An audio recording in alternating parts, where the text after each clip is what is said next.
Don't despair, but the world's going to end. Again, it's part of, you know, if you go in, the way I look at it, humanity had a beginning just like I had a beginning as a child. I've grown into my adulthood. I will grow old if I have a full life. I may even become decrepit at the end of my life. Right? This is part of the natural process. Do you know?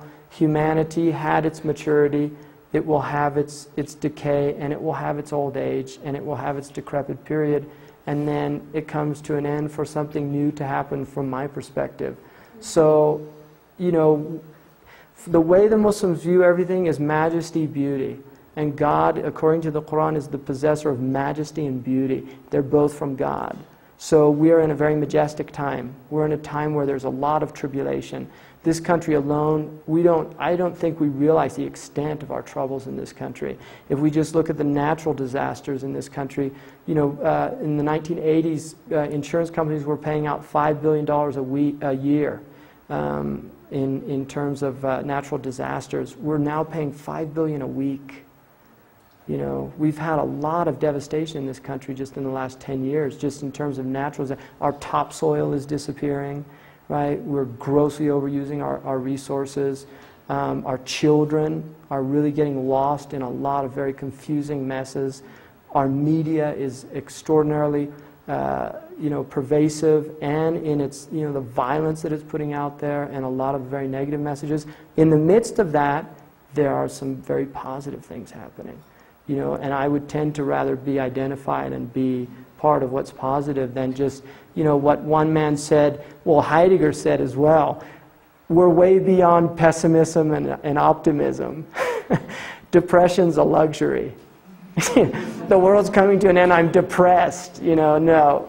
This is the age, you know, this is the age, it's like the way I look at it, you know, there's a scene in Gone with the Wind, where she's running through Atlanta and everybody's just stretched out, you know, wounded and you can either run through it or you can just sit and offer somebody water and pat them on the back and just say, you know, we're human.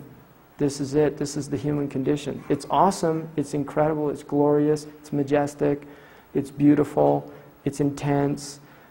It's tragic, it's comic, it's all these elements, and that's part of the power and the wonder of the whole thing. So I'm going to choose to remain positive about it, and I hope all of you do too. You're teachers, you can't get depressed.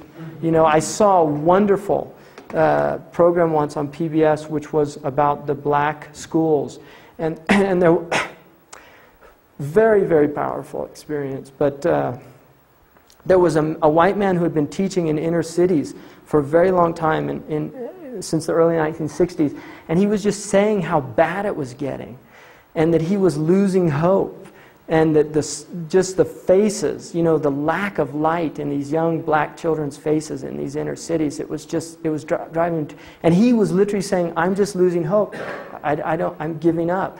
And the black man jumped up. And he said, you know, we've suffered. We went through slavery. We went through coming over the Great Crossing. He said, you're not going to tell us there's no hope. We sang songs to get us through it, you know. And that's the joy of the human, you know, the human being is we're people of hope, like the rats. And if the rats, you know, can do it, you know, we can do it, yeah. Really, that's our greatness, that we do have hope, and despite all the odds, right? So, hopefully we're not like the people on the Titanic that think the ship's unsinkable and get too arrogant, right? The band plays on and we all go down.